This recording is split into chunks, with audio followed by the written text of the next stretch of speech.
بسم الله الرحمن الرحيم والصلاة والسلام على أشرف المرسلين سيدنا محمد وعلى آله وصحبه أجمعين ونعوذ بالله من شرور أنفسنا ومن سيئات أعمالنا من يهد الله فهو المهتد ومن يضلل فلن تجد له وليا مرشدا ونشهد أن لا إله إلا الله وحده لا شريك له ونشهد أن محمدا عبده ورسوله. أيتها الأخوات أيها الإخوة، أحييكم بتحية الإسلام، تحية من عند الله مباركة طيبة. السلام عليكم ورحمة الله وبركاته.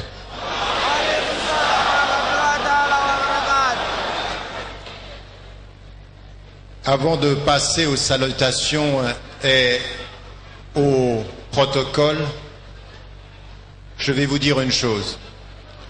Nous avons entendu tout à l'heure la récitation du Coran qui nous a rappelé le sens de Laylatul Qadr. Et ce qui nous a été dit, c'est que les anges et que l'esprit du divin descend sur elle. Et que l'on dit au moment où on l'accueille, Salam, Salamun hiya hatta matla'il fajr. Elle est paix jusqu'au moment du Fajr, du moment de la prière. Le but de cette rencontre, c'est effectivement d'entendre un propos, une discussion, mais c'est aussi une méditation. Nous sommes là, c'est Laylatul Qadr peut-être qu'elle fut avant-hier, peut-être qu'elle sera après-demain, mais c'est probablement cette nuit, et comme c'est probablement cette nuit, c'est dans la méditation et le recueillement que nous devons l'aborder, et dans l'écoute en y réfléchissant. Raison pour laquelle je vous demanderai pendant comme après l'intervention de ne pas applaudir, ni de Allahu Akbar émotionnel. Si vous entendez quelque chose qui vous plaît, vous dites Allahu Akbar à l'intérieur et vous le gardez. Si vous entendez quelque chose qui vous déplaît, vous dites Alhamdulillah ala kulli hal et vous le gardez. Mais pas d'expression émotive quand il y a aujourd'hui une dimension de la spiritualité qui doit nous permettre la maîtrise, Inch'Allah. Et aujourd'hui, nous nous parlons à nous-mêmes en tant que musulmans, mais nous parlons aussi à tous vos concitoyens ivoiriens qui peuvent être musulmans et qui peuvent ne pas l'être, pour dire de l'intérieur quels sont nos défis, mais en réfléchissant à nos défis, quelle est notre contribution pour aujourd'hui et demain, Inch'Allah. Parce que c'est de cela qu'il s'agit. Non pas de penser les défis comme des défaites, mais des défis comme des défis à relever, comme des personnes responsables, femmes et hommes devant Dieu, relevant les défis, sujets de leur histoire, responsables du présent pour changer l'avenir. Inch'Allah. Première chose que je voulais dire au moment de venir ici, juste avant de venir, j'ai eu l'occasion de rencontrer le ministre de la Communication. Et le ministre de la Communication me faisait part du fait qu'il avait rencontré des jeunes et il leur avait dit, parce qu'il citait le nom de Tariq Ramadan, il leur a dit faites très attention. Faites très attention de ne pas vous arrêter sur l'homme, mais de bien comprendre le message. Aujourd'hui, vous ne saluez pas un homme. La seule chose que je suis aujourd'hui, au-delà de toute la présentation, c'est un frère en islam, et c'est la meilleure chose et la meilleure gratification que je puisse avoir. C'est d'être votre frère en Dieu. Mais le plus important, c'est que nous partagions un message, que nous partagions le sens, et que vous n'idéalisiez personne. Même le prophète, alayhi salam, il est l'exemple qui nous ramène à Dieu, car c'est Dieu que nous adorons et le prophète que nous suivons. Nous n'adorons pas le prophète, nous suivons le prophète. Laqad kana lakum fi rasulillahi uswatun hasana, c'est le meilleur des exemples. Il est le chemin qui nous mène à Dieu et c'est Dieu que nous adorons. Et Surat al-Ikhlas, où nous rappelons qu'il n'y a qu'un Dieu, qu'il est absolu, qu'il n'est pas engendré, qu'il n'a pas engendré, et que c'est à lui que va notre adoration, Inch'Allah. Donc pas d'idéalisation, mais la compréhension que nous partageons un message, Inch'Allah. Et puis, permettez-moi ce soir de faire défaut au protocole officiel. Et en cette nuit du destin, je vais m'arrêter au protocole du cœur, le seul que je connaisse pleinement cette soirée du destin. Et le protocole du cœur me dit de rappeler à tous les présidents, à tous les ambassadeurs, à tous les ministres, à tous les chouyours, à tous les imams, à tous les a'imma, que, au fond, en cette nuit du destin, rappelez-vous que vous n'êtes que des êtres humains. Et que la mort viendra pour vous comme elle viendra pour tout le monde. Que nous sommes tous égaux devant la mort et que nous sommes tous égaux devant Dieu. Et qu'Allah nous a dit dans Surat al-Hujurat, Inna akramakum indallahi atqakum. Sans titre, sans autre réflexion que ce qu'il y a dans votre cœur et que Dieu seul sait et que vous savez avec lui. Donc le protocole du cœur me dit de vous rappeler, Walaqad qarramna bani Adam, nous avons donné la dignité aux êtres humains, à tous les musulmans, la dignité d'être humain et de porter un message, à tous les non-musulmans, la dignité d'être être humain, et en cela nous vous respectons, et en cela nous dialoguons, et en cela notre cœur est ouvert.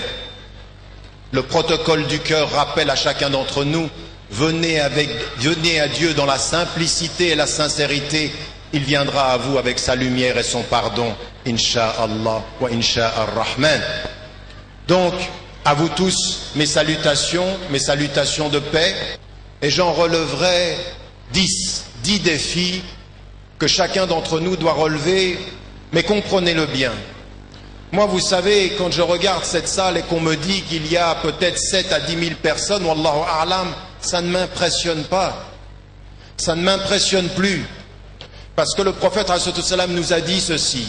Viendra un jour où vous serez des millions, vous serez un grand nombre, mais vous ne vaudrez pas plus que l'écume à la surface de l'eau. Parce que le nombre ne fait rien. Parce que parfois 3 personnes peuvent changer une société entière, alors que des milliers peuvent rester assis à ne rien faire. Parce que ce n'est pas le nombre qui compte. Parce que c'est la qualité de notre cœur et de notre sincérité. Et qu'aujourd'hui, si je suis venu ici, c'est pas pour partager avec le nombre, mais c'est pour parler à chacune et à chacun d'entre vous personnellement. Les défis dont nous parlerons ce soir, ce sont des défis que chacune et chacun personnellement peut commencer à relever dans sa vie quotidienne. Nous ne sommes pas des objets de l'histoire des autres. Nous devons, en tant que musulmans, être les sujets de notre histoire. De ceux qui relèvent les défis et qui se lèvent et qui disent « Allahu Akbar ». Allah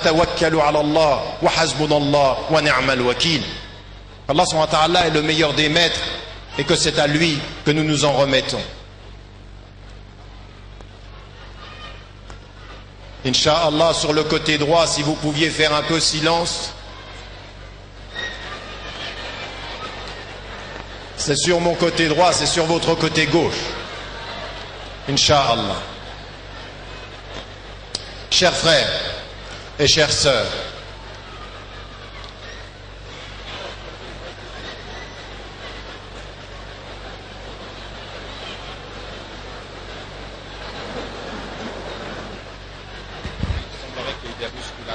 s'il vous plaît, sur le côté droit, s'il vous plaît.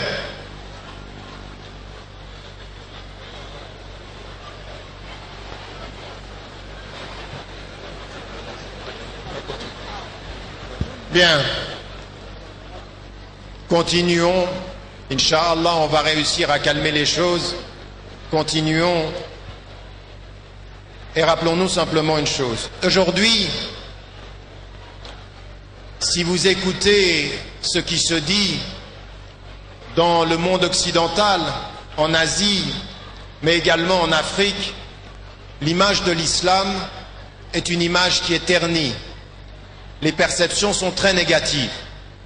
Et les perceptions sont négatives parce que ce dont on parle aujourd'hui quand on parle de l'islam, c'est non pas simplement après le 11 septembre, mais depuis longtemps déjà, la dimension de la violence, avec des termes qui sont utilisés comme le djihad, comme le qital, et l'image générale est négative.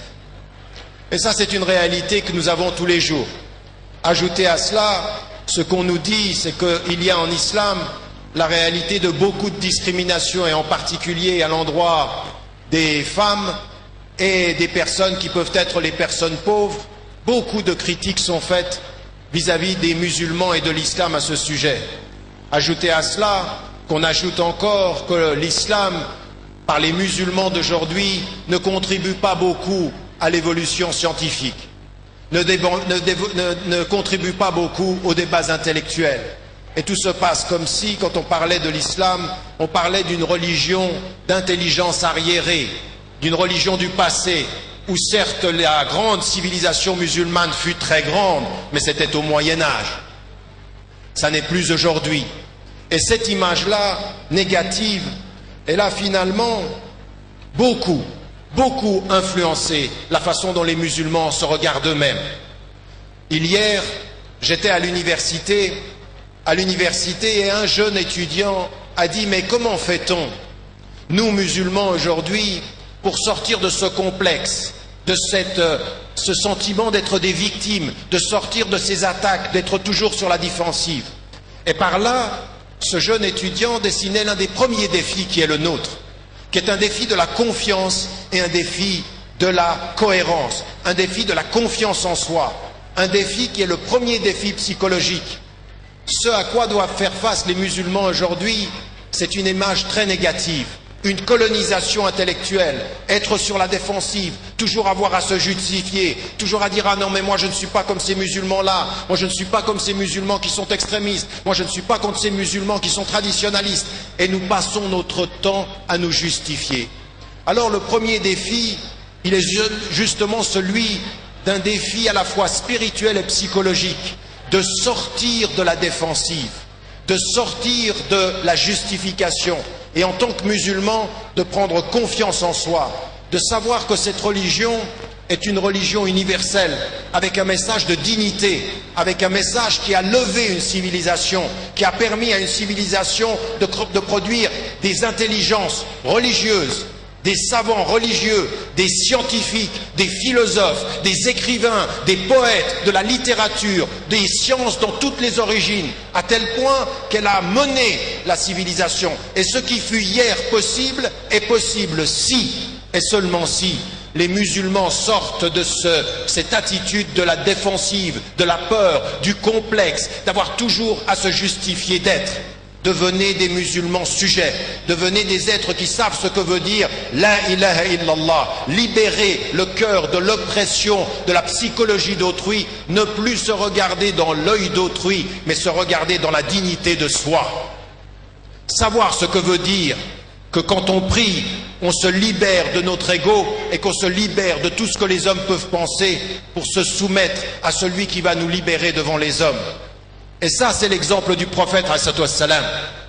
En face de l'oppression, en face de ceux qui pouvaient frapper les musulmans, il ne leur disait pas « soyez violents ». Il ne leur disait pas « répondez de la plus mauvaise des façons ». Non. « Idfa'u billati hiya ahsan ». Il faut répondre de la meilleure des façons. Et quand il voyait son propre frère, comme la famille de Yasser, qui était martyrisé pour l'islam, que leur disait-il? Sabrun ya ala Yasser, soyez patients, soyez persévérants et endurants. Maw'iduna al-jannah. Nous avons quelque chose qui nous attend au-delà. Nous ne sommes pas de ceux qui ne regardons que le résultat ici-bas. Nous avons une mission qui est celle de rester droit avec notre foi, avec nos valeurs, avec notre éthique. C'est là notre contribution. Et ça, c'est le premier défi. Le premier sans lequel aucun des autres défis n'est relevable. Si nous ne savons pas être des femmes et des hommes qui soyons dignes de notre foi, confiants en notre Dieu, sûrs de notre avenir et décidés à changer le monde. Parce que nous sommes ici pour cela. Si Allah subhanahu wa ta'ala nous dit du haut de sept cieux, nous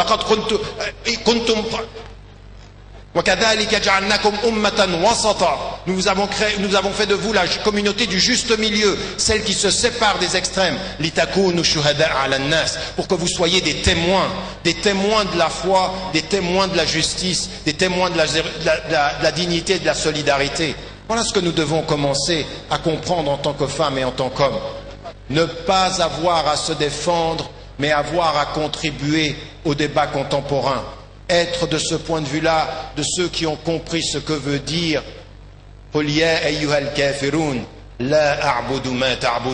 cette distance qui consiste à dire à ceux qui nient « Je n'adore pas ce que vous adorez, mais je reste droit dans ce que j'adore. Je reste digne comme le prophète alayhi salam, sous la pression et sous la répression, quitte la Mecque dans la dignité et qu'il comprend ce qu'Allah subhanahu wa ta'ala lui dit quand il est en face de l'adversité. Wasbir ala ma yaqulun wahjurhum hajran jamila. Écoutez bien ce que veut dire Allah subhanahu wa ta'ala. Il dit, sois patient vis-à-vis de ce qu'ils disent à ton égard et exile-toi d'eux, mais pas n'importe comment, d'un bel exil, celui de la dignité, celui de la prestance, celui de celui qui sait où il va quand il s'exile du mal pour aller chercher le bien. Premier des défis. Premier des défis sur lequel il faut insister, parce que c'est là où nous sommes colonisés, chers frères et chères sœurs. Le premier défi de beaucoup de consciences religieuses aujourd'hui, c'est d'être colonisé intellectuellement. C'est de ne même pas savoir quelles sont nos valeurs, de penser que le bien vient toujours de l'extérieur et le mal vient de l'intérieur. Bien sûr qu'il y a du mal intérieur, mais il y a beaucoup de bien dans notre religion, beaucoup de bien dans notre communauté, à tel point que le prophète alayhi salam nous l'a dit, jamais cette communauté ne se mettra d'accord sur une erreur. C'est dire qu'il y a du bon sens, c'est dire qu'il faut faire confiance à vos frères et à vos sœurs. C'est difficile de travailler pour les musulmans, c'est difficile de travailler pour la communauté, parce qu'il y a beaucoup de divisions, parce qu'il y a beaucoup de problèmes. Mais c'est de là que vient le bien. Avec la communauté en patience, c'est retrouver Dieu dans l'excellence, incha'Allah. Min al-ihsan. Et de ce point de vue-là, avançons maintenant et regardons ces défis qui sont les nôtres et sur lesquels nous devons, incha'Allah, nous arrêter. Le premier défi, il est un défi auquel j'appelle chacune et chacun d'entre vous. Vous savez, le frère tout à l'heure a parlé des livres que j'avais écrits. Et je vais vous dire une chose, nous avons un grand problème, les musulmanes et les musulmans d'aujourd'hui. C'est que nous lisons de moins en moins. C'est que nous sommes les premiers à dire, Allah subhanahu wa ta'ala commence la révélation avec la sourate 96 en disant, Iqra bismi rabbika alladhi khalaq, lis au nom de ton Seigneur qui a créé, et nous disons, l'islam reconnaît la science et le savoir, mais les musulmans le disent avec la bouche et ne l'appliquent pas suffisamment avec leur intelligence. Nous devons revenir aujourd'hui à cette éducation. Pas simplement l'éducation islamique, parce que le prophète, alayhi salam, il avait la connaissance du texte et dans cela il était protégé par Allah subhanahu wa ta'ala, mais il utilisait la connaissance de tous ses compagnons. À un tel qui avait la stratégie militaire, il le prenait. À un tel qui connaissait la culture, il prenait. À un tel qui connaissait les langues, il prenait. Il utilisait tous les savoirs, car tous les savoirs font partie de l'adoration. Qui sait est proche de celui qui est le plus savant. Innama yakhsha Allah min ibadihi al-ulama. Et les ulama, c'est pas uniquement les savants des textes, c'est les savants du monde, c'est les scientifiques. Raison pour lesquelles les musulmans au départ n'ont jamais eu de problème avec les sciences. Nous n'avons aucun problème avec les sciences, parce que ce que nous pensons, c'est que toutes les sciences confirment qu'au-delà de toutes les sciences, il y a le plus savant. Allahu la ilaha illahu. Nous n'avons pas peur de ça.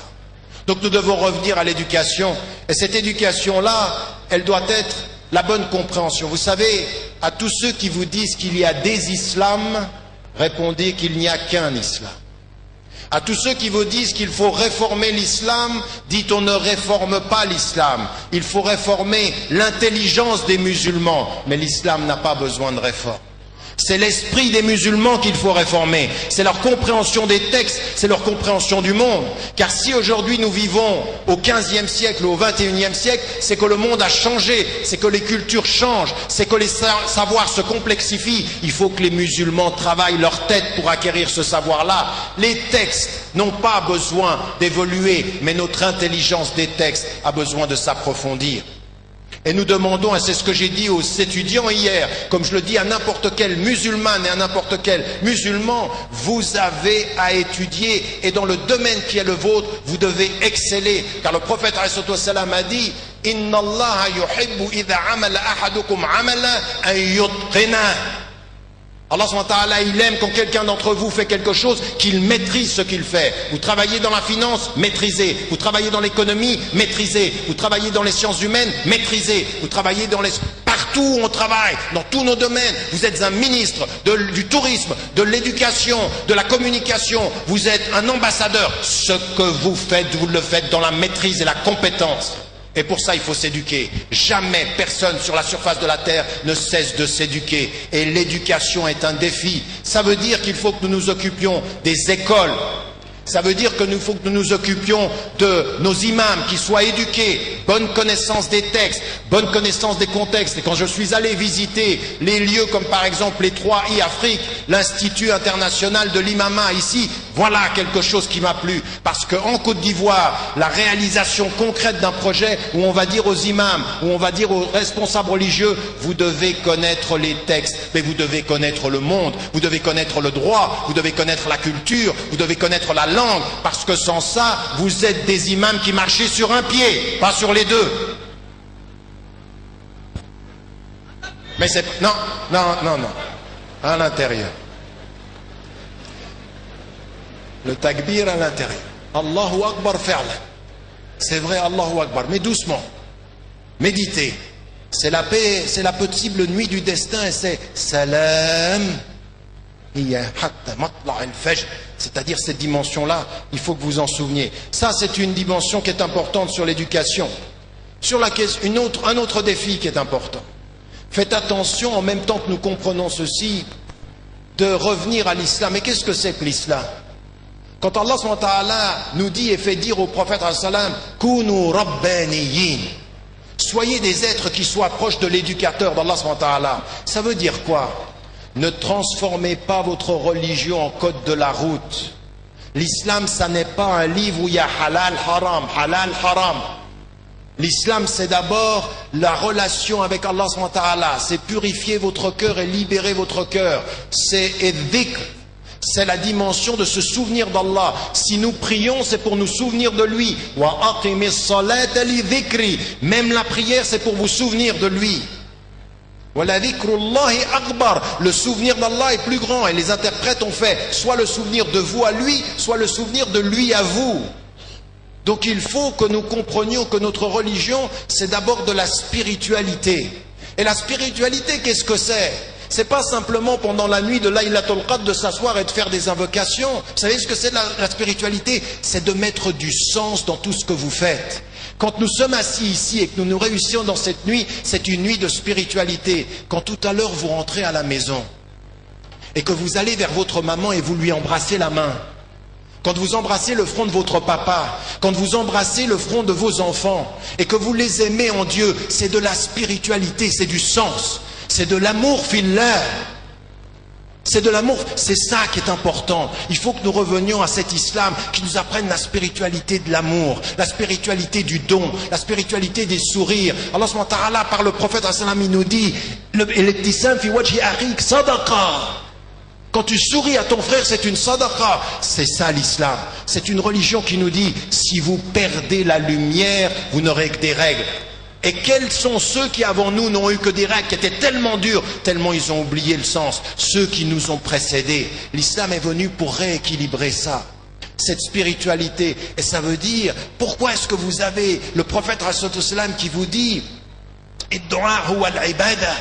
les invocations, c'est la vraie adoration d'Allah. Pourquoi? Mais qu'est-ce que sont les invocations? C'est la communication avec Allah. Vous lui parlez et il vous entend. C'est de l'amour, ça. Allah subhanahu wa ta'ala, il nous dit dans le Coran, Allah yuhibbu, inna Allah yuhibbu as-sabirin, al-muttaqin. C'est ça, il aime ceux qui viennent à lui avec cet amour. Il faut que nous réapprenions ceci et que nous arrêtions avec ces fausses divisions de ceux qui sont que des soufis ou de ceux qui sont que des musulmans. La tradition musulmane est une religion d'amour, est une religion qui dit le sens, qui dit dans tout ce que vous faites, mettez du sens. Dites dans tout ce que vous faites, Bismillahir-Rahmanir-Rahim. Avant de manger, c'est de la spiritualité. Jazaqallah, c'est de la spiritualité. Il faut que nous nous réconcilions avec ce défi-là, qui est de remettre au centre de notre vie le véritable sens de cet islam. Et non pas que l'on se dispute sur les détails ou sur les règles. Nous sommes d'accord sur l'essentiel. Nous sommes d'accord sur le fait qu'il y a 6 piliers de la foi, 5 piliers de la pratique. Nous sommes d'accord. Et nous sommes d'accord qu'il faut nous aimer. Nous sommes même d'accord que innamal mu'minun ikhwa fa aslihu bayna akhawaykum. Nous sommes d'accord que notre travail, c'est toujours d'unir les gens. Aimez-vous. Prêchez ça aux gens, et même avec les non-musulmans. لا ينهاكم الله عن الذين لم يقاتلوكم في الدين ولم يخرجوكم من دياركم أن تبروهم وتقسطوا إليهم. Allah SWT, il ne vous interdit pas d'avoir de l'affection, de la générosité, de la bonté pour ceux qui ne vous combattent pas et ceux qui ne vous sortent pas de votre demeure. Et là, on a aujourd'hui des musulmans qui viennent avec des règles. On a l'impression que l'islam est rigide, il est fermé, il est le lieu des assiégés. Il est le lieu de ceux qui, attention, haram, haram. Qu'est-ce que c'est que ça? El-asl fil ashya el-ibaha. La première des choses en islam, le principe qu'on apprend quand on apprend avec un jeune, et l'imam il est là, le principe premier en islam c'est la permission. Et toi t'arrives, t'as fait 2 semaines d'enseignement d'islam, tu interdis tout. Parce que ça te donne du pouvoir. Vous savez, c'est facile d'avoir le pouvoir de l'interdit. Haram, haram, haram. Mais tais-toi. Tais-toi. D'abord, est-ce que tu sais le poids de ce que ça veut dire haram? Qui es-tu toi de dire haram chaque 3 mots alors que Abu Bakr al-Siddiq il n'osait pas le dire? Que même un savant comme Ibn Hanbal ou Ibn Abu Hanifa il disait akraho, il n'osait pas dire haram, il disait je ne l'aime pas.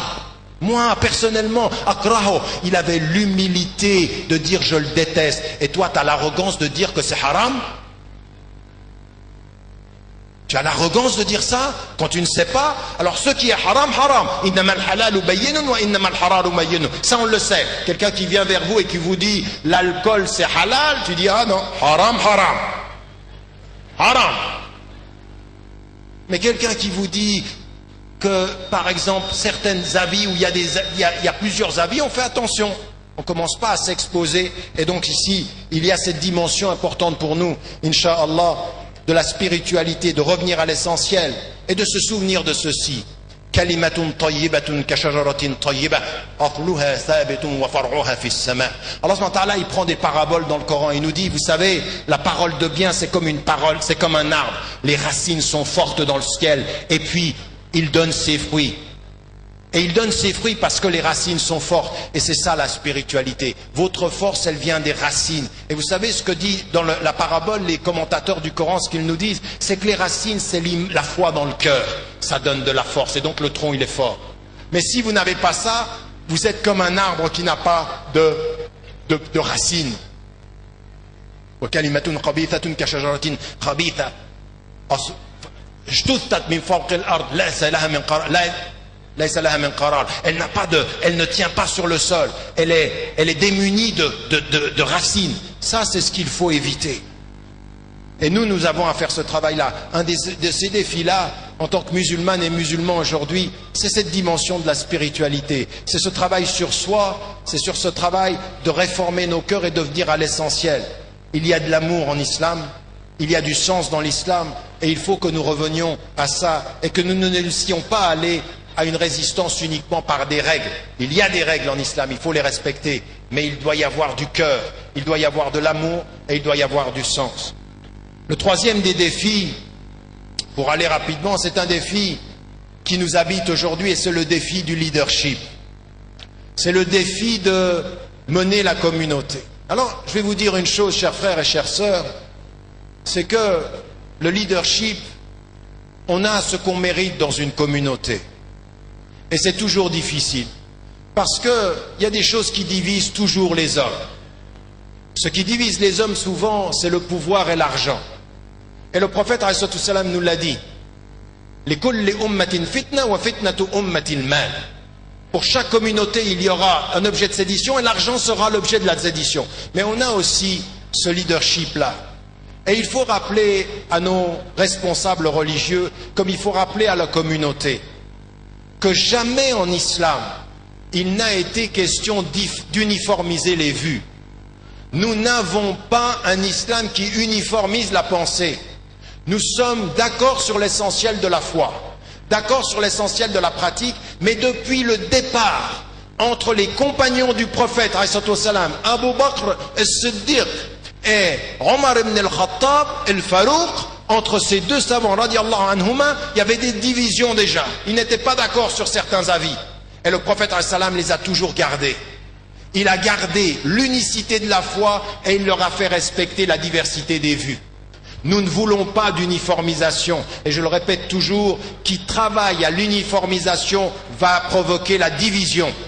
Nous voulons la diversité et l'unité avec la diversité. Et ça, c'est l'islam tel qu'il a toujours été. Et Shafi'i, radiallahu anhu, il n'était pas toujours d'accord avec Ibn Hanbal, son propre élève. Mais ils se respectaient parce qu'ils avaient des avis différents, mais ils allaient dans la même direction. Ils voulaient sincèrement respecter Allah subhanahu wa ta'ala. Et nous, en tant que musulmans, nous devons comprendre ceci, qu'il y a plusieurs façons d'être musulmans. Tant que l'on n'a pas fait en sorte qu'un halal devienne haram, qu'un haram devienne halal, qu'on est à l'intérieur de l'islam, la route elle est large et il faut s'accepter. Mais ça veut dire quoi? Tout le monde peut être assis ce soir ici en me disant Barakallahu fik, Tarek, c'est de très bonnes paroles. Mais ça, il faut l'appliquer quotidiennement et c'est pas facile. Ça veut dire qu'il faut appliquer ça quotidiennement avec nos frères et nos sœurs, avec le leadership de la communauté, et qu'il faut travailler à servir la communauté. Le vrai leadership sert la communauté et ne s'en sert pas. Il est là pour servir la communauté et on doit accepter la diversité des vues. Tout le monde n'est pas d'accord ici, mais par contre on a une même vision. Accepter la diversité et faire en sorte que ce leadership ici soit au service de la communauté. Alors je le sais, en Côte d'Ivoire, il y a eu des tensions, mais les choses évoluent et on s'aperçoit que, Inch'Allah, avec le temps, les choses vont se résoudre. Il faut appeler le leadership à la sagesse, mais c'est à vous, chères sœurs et chers frères. La communauté musulmane, c'est à vous de faire le travail. Vous ne pouvez pas simplement être les spectateurs des disputes au sommet. Vous devez faire un travail qui montre qui vous respectez, en qui vous avez confiance, ce que vous voulez. Vous devez être les agents d'une représentation transparente et une représentation légitime. Ne vous laissez pas emporter par le découragement, parce qu'au sommet on peut se diviser. Ceux qui vous dirigent sont des êtres humains avec un cœur et un ego.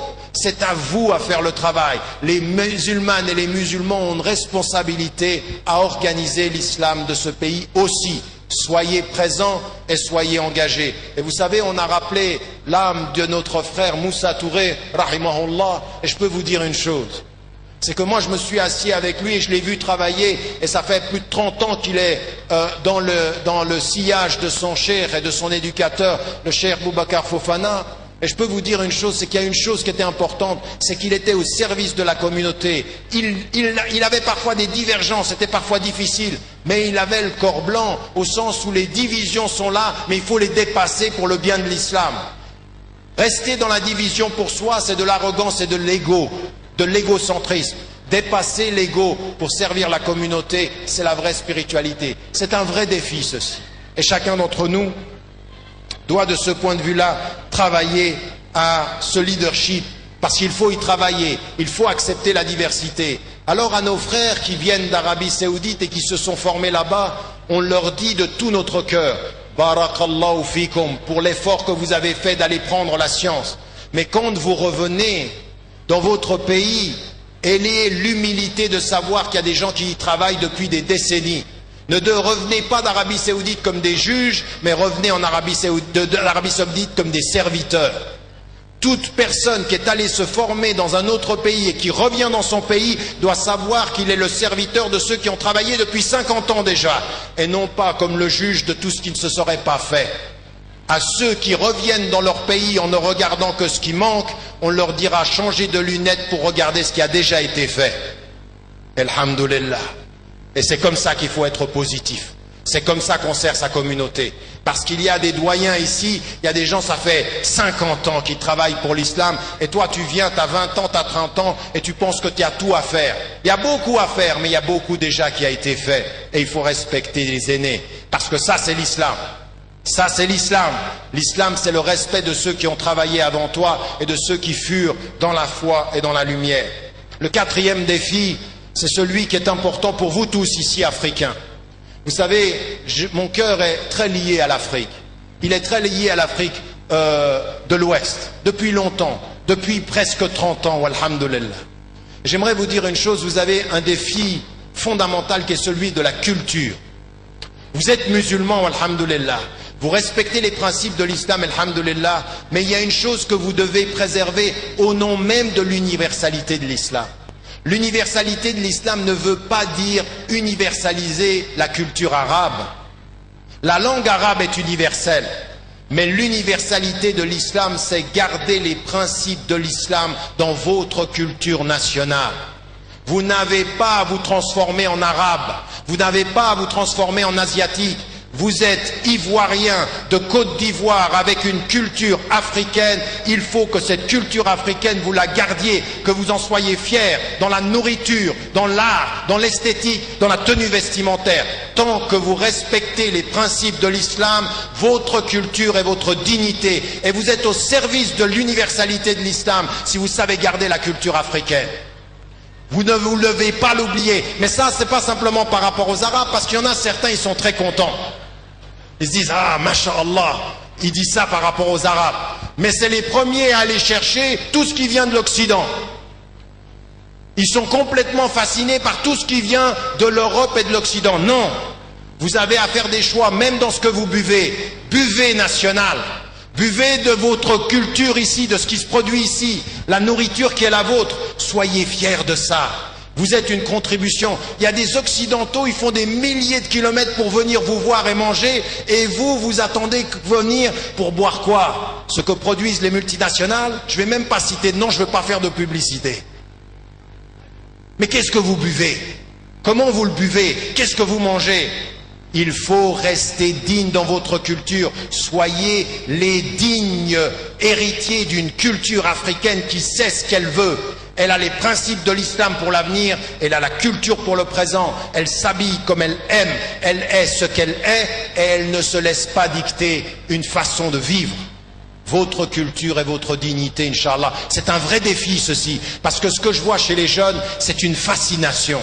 Soit vers le monde arabe, parce que c'est l'islam, soit vers l'Occident, tiraillé entre deux mondes, à ne plus savoir qui on est. Il faut rester ce que vous êtes. L'islam ne vous dit pas d'oublier d'où vous venez, il vous dit de savoir où vous allez avec ses principes, tout en restant ce que vous êtes. Et donc ici, c'est un défi très important. Le 5e défi est un défi aussi très important pour vous tous. Et on n'en parle pas assez. C'est le défi de l'économie, c'est le défi de la finance. Il faut savoir une chose, le monde a changé. Le monde a changé. Il n'y a plus aujourd'hui simplement à penser l'indépendance politique. Vous avez vu la crise mondiale telle qu'elle s'est passée il y a quelques mois, quelques années. Et aujourd'hui, il faut que les musulmans ne disent pas simplement « Ah, nous avons la solution à tous les problèmes ». Interdisez le riba, interdisez l'usure, interdisez l'intérêt, appliquez la zakat et on va trouver une solution. Ça, c'est quelqu'un qui n'a pas étudié l'économie qui dit une chose pareille. C'est trop simpliste, ça. Et riba est interdite en islam. L'usure et la spéculation, c'est interdit. La zakat est une obligation. Et l'awqaf, il faut penser. Mais attention, Allah subhanahu wa ta'ala nous a simplement donné des instruments. Il nous a donné des moyens. Et il nous dit maintenant, utilisez votre tête. Utilisez votre réflexion. Comment en Côte d'Ivoire, au niveau local, au niveau national, vous allez produire une économie d'autonomie, c'est-à-dire de pouvoir vous suffire à vous-même. Quand vous avez du cacao, quand vous avez des matières premières, quand vous avez des coopératives de développement, ne soyez pas des paresseux. Il y en a certains d'entre vous, ils ont étudié l'économie. Il y en a certains d'entre vous, ils sont experts dans ce domaine de la finance. Au travail, il faut trouver des solutions pour qu'on lutte contre la pauvreté, pour qu'on s'autonomise, pour que la Côte d'Ivoire puisse sortir de cette dépendance endémique qui fait qu'on ne peut pas avoir de transparence et on ne peut pas être digne quand on est toujours à la merci de la volonté des autres. C'est un vrai défi. Et il y a aujourd'hui des femmes et des hommes qui sont dans ce domaine-là. Apportez votre contribution et vos compétences. Alors évidemment, vous n'allez pas changer l'économie mondiale, mais qu'on commence au niveau local. On commence au niveau autour de nous, dans les campagnes, dans l'agriculture, dans les produits, dans la microfinance. On a les moyens de faire des choses si on est un peu créatif. Les musulmans d'aujourd'hui manquent de créativité. Ils sont les paresseux souvent et les passifs, les spectateurs des erreurs des autres. Ils disent on a les solutions mais ils ne produisent pas ces solutions. Ils ne sont pas assez créatifs. Voilà un domaine sur lequel nous avons à travailler. Il y a un autre domaine sur lequel nous avons à travailler d'urgence. Et en Côte d'Ivoire, comme dans tous les pays africains, comme dans le monde entier, c'est vraiment la dimension sociale. L'islam nous a dit et il nous dit dans le Coran, Allah subhanahu wa ta'ala, il nous parle des pauvres et il nous dit que ces pauvres-là qui participent de notre société, ils ont un droit sur nous. Cette dimension de ce pauvre, il a des droits sur les riches. La zakat, c'est un droit du pauvre. Et attention, la zakat, ça n'est pas une zakat pour l'assistance. C'est pour permettre aux gens d'être autonomes, de sortir de leur pauvreté. Où sont les institutions islamiques? Alors encore une fois, alhamdoulilah, j'en ai entendu parler en Côte d'Ivoire, j'en ai vu dans des pays en Afrique du Sud, j'en ai vu en Asie, j'en ai vu dans le monde entier, mais il faut encore être meilleur sur ce chantier-là. Utiliser notre compétence pour lutter contre la pauvreté. L'islam est une religion qui rend conscient chaque femme, chaque homme, que la pauvreté est un fléau qu'il faut combattre. À l'île Maurice, nous avons lancé un djihad contre la pauvreté. Un djihad contre la pauvreté. Nous n'en voulons pas. Et nous avons demandé aux chrétiens, aux bouddhistes, aux hindous, aux chinois, venez avec nous. C'est un djihad commun. Il ne faut pas accepter la pauvreté. Et je vais vous dire une chose. Moi, quand je viens en Afrique, j'ai toujours envie de rappeler à mes frères et à mes sœurs, attention, vous savez qu'aujourd'hui, quand vous ne jeûnez pas, si vous devez restituer quelque chose du jeûne, qu'est-ce que vous devez faire en islam? Vous devez donner de la nourriture aux pauvres. L'expiation passe toujours par le fait de donner aux pauvres. Il faut de ce point de vue-là que nous soyons très très conscients de cela, que nous avons à faire un travail sur la pauvreté. Mais j'aimerais vous dire aussi une chose. En Afrique aussi, il y a beaucoup de pauvres. Mais je vois aujourd'hui ici dans cette salle des femmes et des hommes qui sont dans une société pauvre plus riche que d'autres pauvres. Faites attention. Faites attention.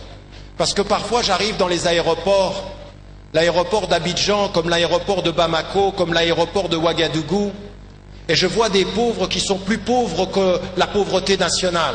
Et je vois des Africains traiter les pauvres d'une façon indigne. Et je vais vous dire une chose, vous n'avez pas le droit. Que chacun d'entre vous ici, qui a de l'argent dans sa poche, qui a un statut social, fasse très attention à la façon dont il traite les pauvres. Parce que les pauvres, le jour du jugement dernier, témoignera contre vous.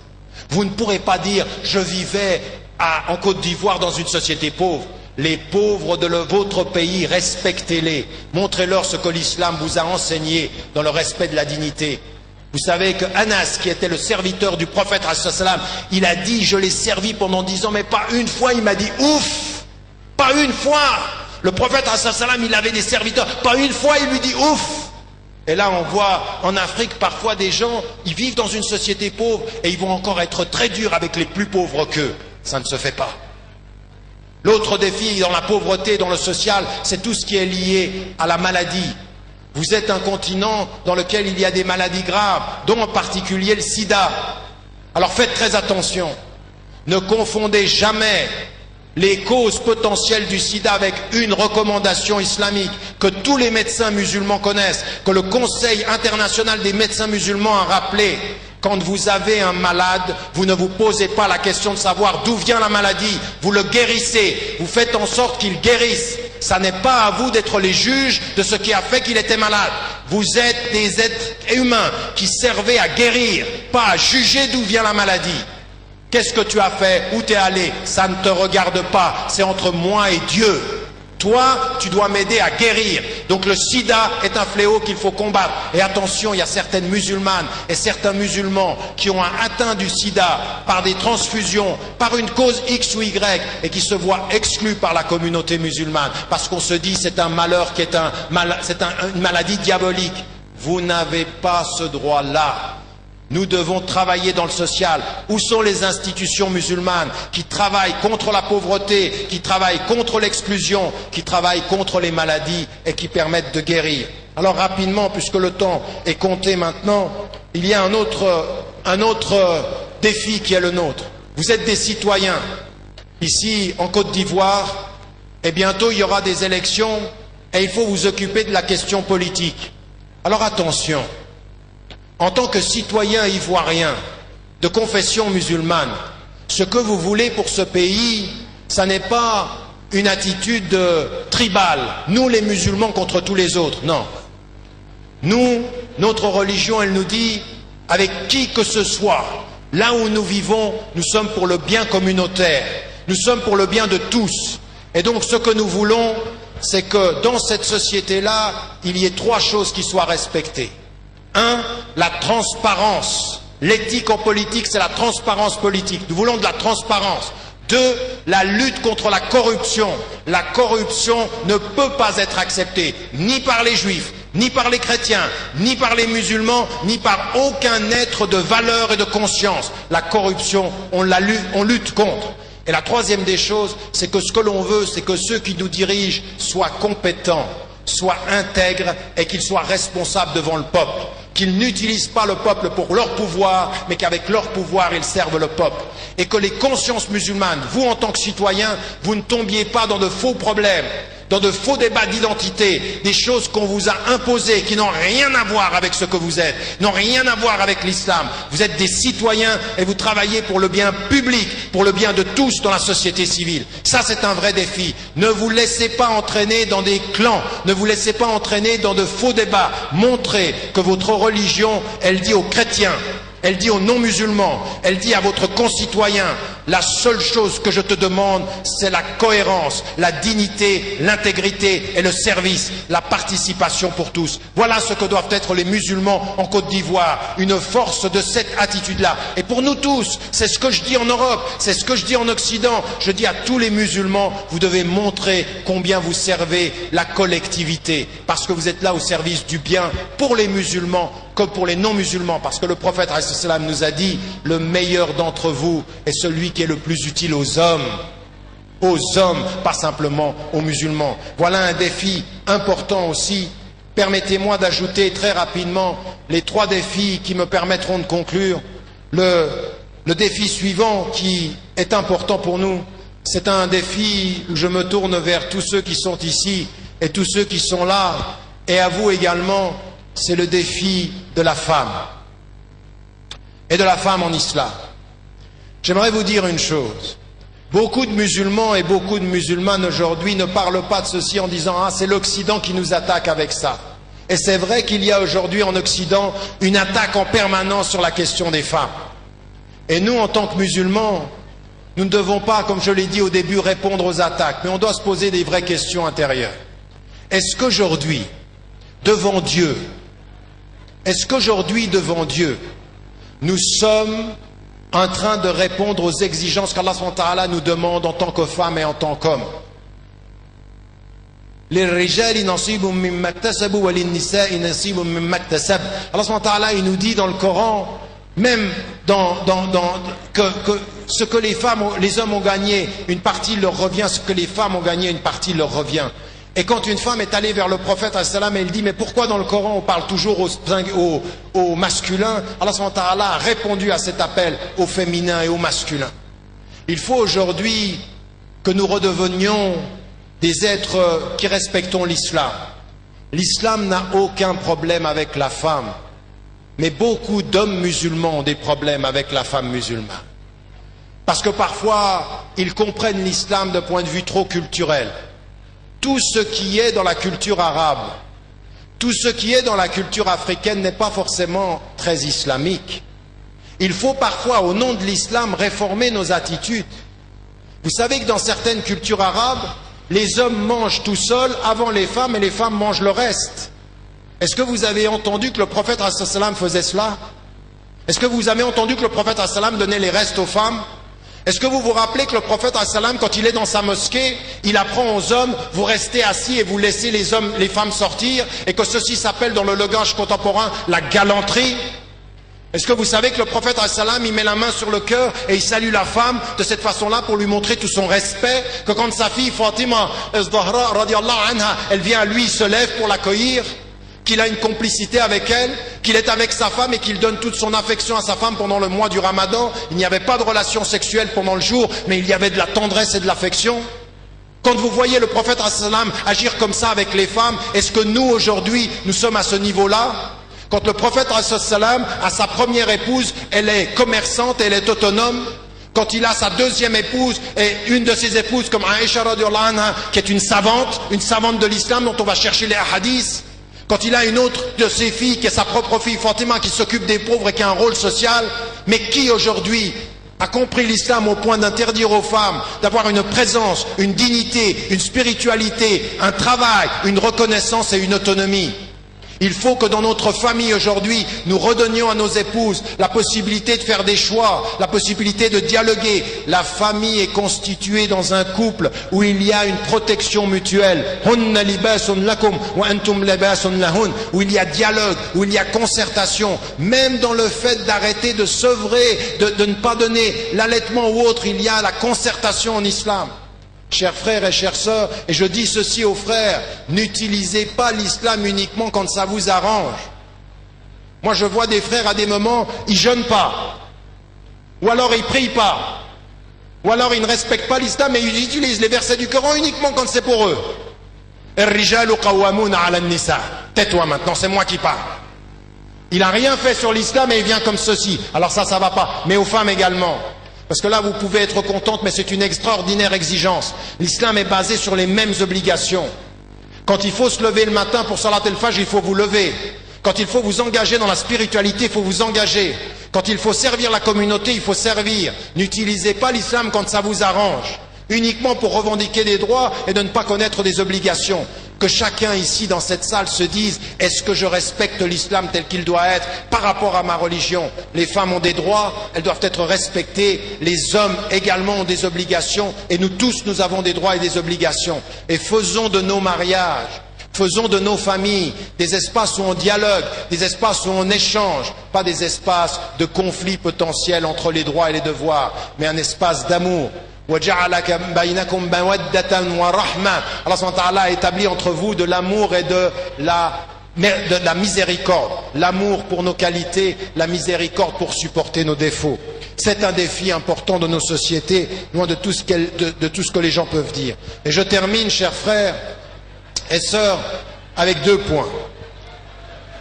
Le premier point, c'est celui de la société plurielle dans laquelle vous êtes.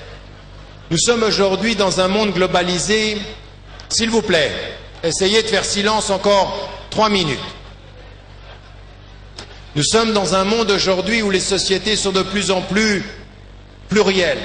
Nous le vivons en Occident, nous le vivons en Afrique. Vous avez une longue tradition en Afrique de coexistence. Pendant des décennies, les musulmans et les chrétiens ont vécu ensemble en bonne intelligence. Vous veniez de différentes identités culturelles, vous venez de différentes identités tribales et claniques, et vous avez toujours vécu de cette façon-là. Et ça a très bien été pendant des décennies. Et récemment, on a vu des divisions. Il faut que l'on soit extrêmement clair. Nous sommes opposés au missionnariat qui consiste à venir dans les pays pauvres avec soit la Bible d'un côté, soit le Coran d'un côté, et on donne de la nourriture en voulant convertir les gens. Quand on donne de la nourriture, on donne de la nourriture pour sauver des corps et sauver des personnes. Le cœur des gens, c'est entre Dieu et eux. Et il faut dire ceci aux musulmans comme aux chrétiens. Mais aujourd'hui, pour l'avenir de la Côte d'Ivoire, il faut vraiment que nous établissions un dialogue interreligieux qui est un défi aujourd'hui. Nous avons des défis communs. Pour un homme et une femme qui a une conscience religieuse, c'est difficile de transmettre ceci à son fils et à sa fille. C'est difficile de transmettre la foi et des valeurs.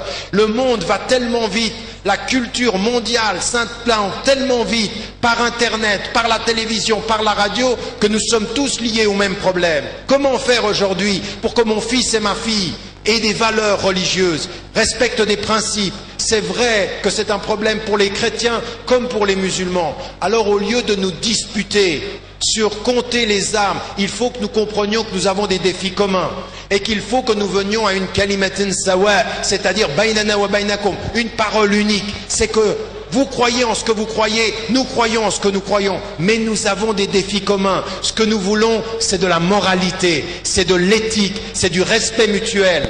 Tu n'es pas plus ivoirien quand tu es chrétien ou quand tu es musulman. Tu es pas moins ivoirien quand tu es musulman ou quand tu es chrétien. Tu es ivoirien et au nom de ton christianisme, au nom de ton islam, au nom de ta conscience, au nom de ton appartenance, tu dois faire en sorte que tes valeurs soient visibles dans cette société, des valeurs de justice, de solidarité et de bien-être. Voilà ce que les musulmans doivent être. Nous devons être les exemples de cette ouverture, de ce dialogue-là. Le prophète ﷺ a invité les gens de Najran dans sa mosquée pour qu'ils prient dans sa mosquée et il ne les a jamais persécutés pour ceci. Il n'a jamais imposé la conversion.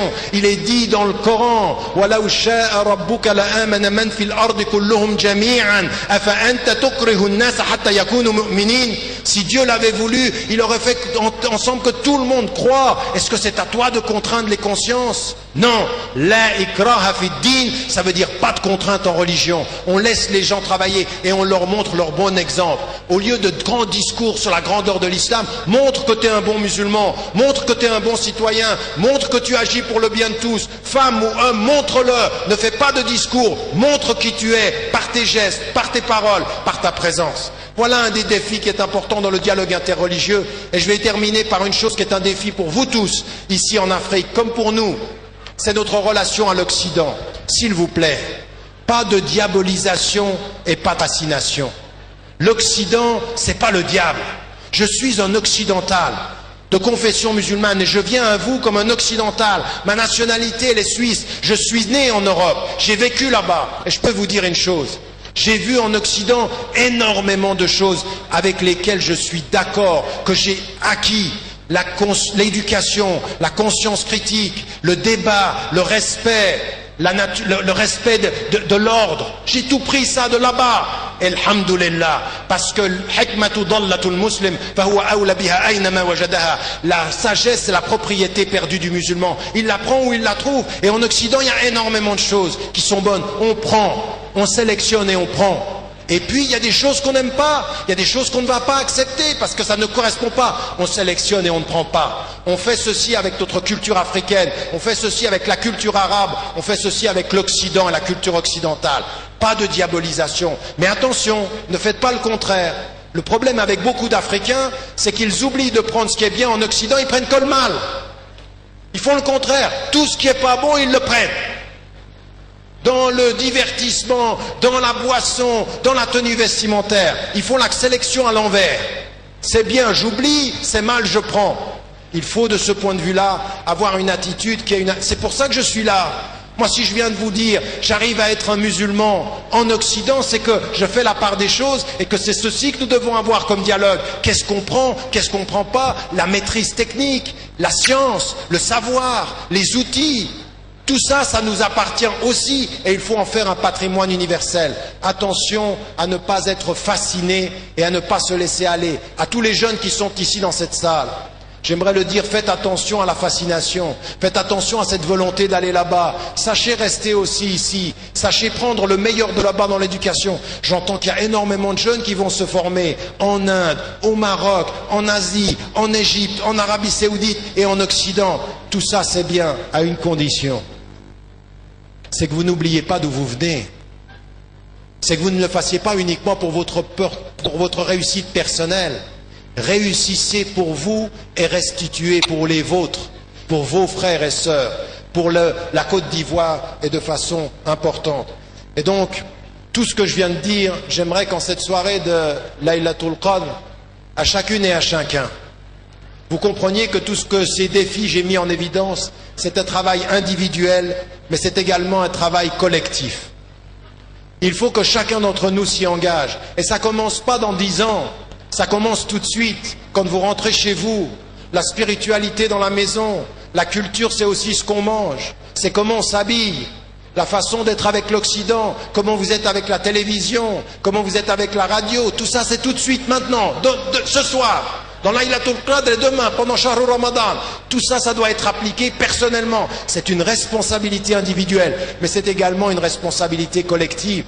Raison pour laquelle je suis très content de voir en discutant avec le cher Fofana et beaucoup de ses collaborateurs que collectivement, il y a un vrai souci, depuis longtemps déjà, mais qui est en train de s'appliquer de plus en plus d'institutionnaliser notre travail, d'avoir des institutions, un centre de formation, un centre pour le Hajj, un centre pour la nourriture, un centre pour l'école, des écoles institutionnalisées. Mais ça veut dire quoi institutionnaliser? Ça veut dire qu'on spécialise les gens. Toi, c'est ton domaine, va, tu es un spécialiste, va travailler dans ce domaine-là. Institutionnalisé pour les femmes, c'est ton domaine, vas-y. Institutionnalisé pour les enfants. On veut des spécialistes. On veut des gens qui savent le travail et qui se présentent aujourd'hui dans des institutions. Alors quand on vous demande de l'argent pour des mosquées, souvent vous donnez de l'argent très vite pour les mosquées. C'est très bien, il faut des mosquées. Mais quand on vous demande de l'argent pour des institutions, pour des écoles, souvent on donne moins. Mais vous n'avez donc pas le sens des priorités. Il faut donner de votre argent pour les institutions scolaires, pour les centres de formation, pour tout ce qui va être sur le long terme. Vous savez, tous les gens qui sont ici, tous ceux qui sont au premier rang, tous les dignitaires, vous savez quoi? Je vais vous donner une nouvelle. Elle est triste, cette nouvelle. Dans 60 ans, tous ceux qui sont ici sont peut-être tous morts. Il ne restera personne. Et on dira, rahimahumullah, tous, et moi avec eux. On ne sera pas là. Mais qu'est-ce qui restera? Les institutions qu'ils auront laissées, les mosquées, oui, mais les écoles, mais les centres de formation, ça restera. Les institutions restent, les hommes partent. Vous allez mettre de l'argent pour les hommes, vous allez mettre de l'argent pour les institutions. Alors quand vous êtes ici ce soir et qu'on vous demande par exemple de participer financièrement, mettez cette participation-là, parce que le but, c'est aussi d'aider à travailler sur le long terme. Moi, c'est aussi ça qui m'intéresse, c'est qu'on institutionnalise. C'est un des défis de notre présence. Et en cette nuit du destin, en cette nuit possible du destin, je vous demande, chers frères et chères sœurs, de vous rappeler qu'Allah subhanahu wa ta'ala nous demande de l'invoquer, que l'adoration et que les invocations, c'est l'adoration proprement dite. Entrez, s'il vous plaît, en cette nuit, en dialogue avec Allah subhanahu wa ta'ala. Tout à l'heure, vous allez rentrer chez vous ou aller à la mosquée. Tout à l'heure, après cette soirée, la soirée n'est pas finie. Rentrez à l'intérieur, réfléchissez à tout ce qu'on a dit, invoquez Allah subhanahu wa ta'ala, invoquez Allah subhanahu wa ta'ala pour ceux qui sont partis, comme le frère Moussa Touré et tous les autres, tous ceux qui sont partis. Invoquez vos frères et vos Allah subhanahu wa ta'ala pour vos frères et vos sœurs. À l'heure où je vous parle, au Pakistan, en Inde, en Chine, il y a des femmes et des hommes qui sont balayés par des inondations. Ils sont déplacés. Faites des invocations pour elles et pour eux. Ne les oubliez pas. À l'heure où je vous parle, dans certains pays du monde, comme en Palestine, comme en Afghanistan ou comme en Irak, il y a des personnes qui sont en train de vivre l'oppression. Faites des invocations pour elles et pour eux. À l'heure où je vous parle, il y a des femmes et des hommes qui sont emprisonnés et ils sont complètement innocents. Ils n'ont rien fait. Faites des invocations pour elles et pour eux. À l'heure où je vous parle, il y a à côté de vous une femme qui est votre femme, un homme qui est votre mari, des enfants qui sont vos enfants, des aînés qui sont vos parents. À eux aussi, il faut faire des invocations. Il faut demander à Allah subhanahu wa ta'ala qu'il les aide, qu'il les aime, qu'il les protège. À l'heure où je vous parle, il y a des êtres humains comme vous, chacun d'entre vous ici dans cette salle, et vous êtes seuls. Et rappelez-vous qu'un jour vous serez seuls devant Dieu. Chacun viendra tout seul devant Dieu. Faites des invocations pour qu'il vous aide. Faites des invocations pour qu'il vous aime. Faites des invocations pour qu'il vous rende plus fort. Faites des invocations pour qu'il vous permette d'être de ceux qui entendent ce qui doit être entendu et qui l'appliquent, Inch'Allah. Je vous demande, au moment où je vais m'arrêter, pendant les quelques secondes de l'arrêt, de ne pas applaudir. Moi, ce que j'aimerais, c'est que l'espace de 15 secondes, au moment où je m'arrête, Inch'Allah, il y ait un silence dans cette salle qui vous permette de méditer sur ce qui a été dit et en même temps de commencer vos invocations. أقول قولي هذا واستغفر الله لي ولكم فاستغفروه والله أعلم وأعلى وأحكم والسلام عليكم ورحمة الله